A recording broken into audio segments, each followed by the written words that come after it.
pero mura yung mga hotel nila. Sometimes, yung decision na yun kasi, mag-isa ka lang, solo traveler ka lang, you might not necessarily need like, alam mo yun, sobra, unless, syempre, may flood control project ka na pwede mong i-reserve yung buong hotel.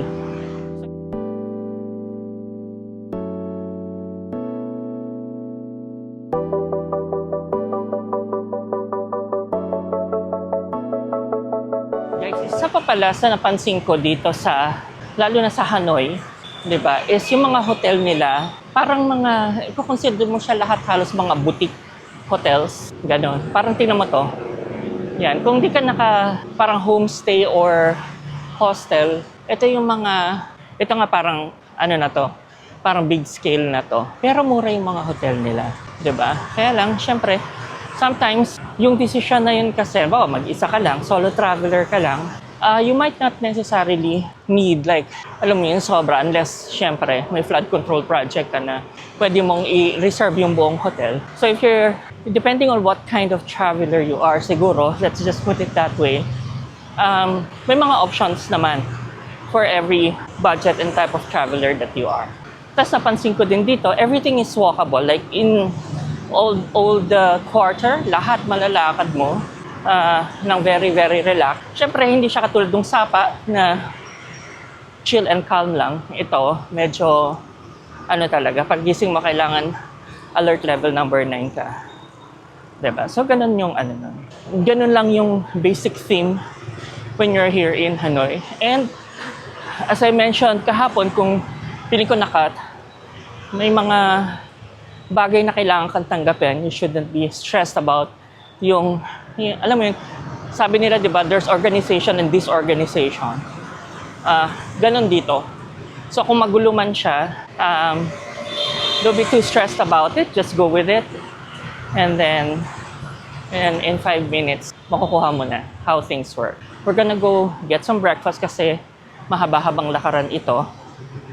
Kaya kailangan nating kumain. Google Maps is your friend. Okay? So, yun muna.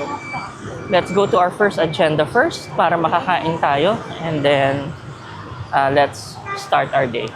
Nandito na tayo sa Pho Tan. Tingnan natin kung ano mangyayari sa kanya. Ayan, nandito na tayo. Order na tayo ng food na sabi. Please take. Okay.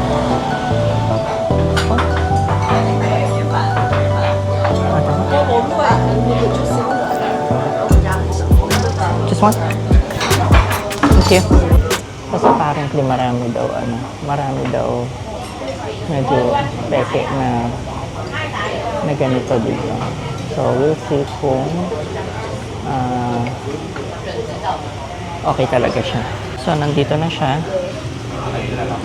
Nandito na ang ating munting pagkain.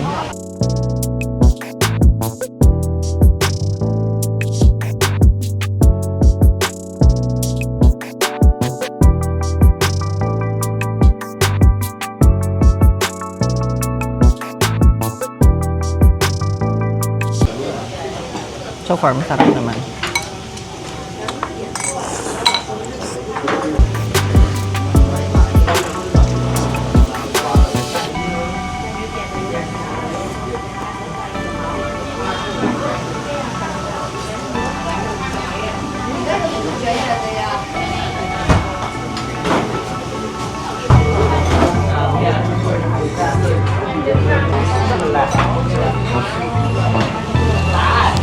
So guys, we just finished our pho here at Pho Tan.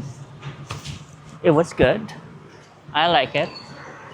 And I think the cost is around 70 dong. And will I go again? Probably.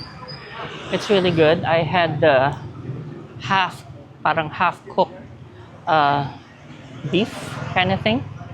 So, it was a good breakfast. Tapos may nakilala pa tayo mga ibang Canadians who were seated on the same table as us. So that's always nice. Siyempre, napansin nila. Pawis na naman tayo. Hindi ko kasalanan kasi iba na po yung ating body temperature. It's forever changed by my beloved other home, O Canada. So now we're going to walk a little bit because close by is, sabihin ko na, St. Joseph's Cathedral. It's a Gothic designed cathedral. Inspired ito ng Notre Dame. And I haven't seen it ever. So sana bukas siya para we can pray. Tingnan natin. Nandito na lang siya sa kanto na to if I am not mistaken. Ay, may banh mi. Parang nagutom ako. Joke lang, kakakain. Good morning. Nandito na tayo ngayon sa St. Joseph's Cathedral here in Hanoi. Ito yung church na sinasabi nilang very Gothic yung style niya. And I think there's a ceremony or there's a thing happening sa loob. Hindi ko alam kung mass siya. But, ang ganda ng church, actually.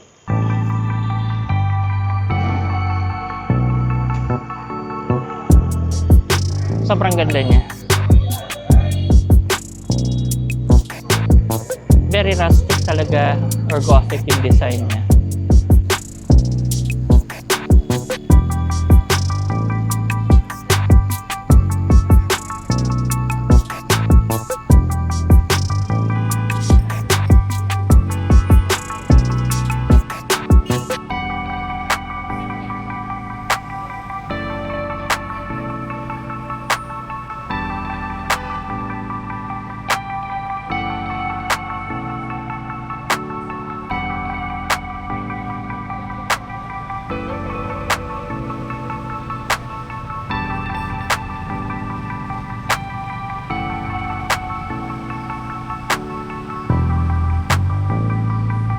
We are now here at Kong Cafe enjoying our condensed milk and coconut milk coffee.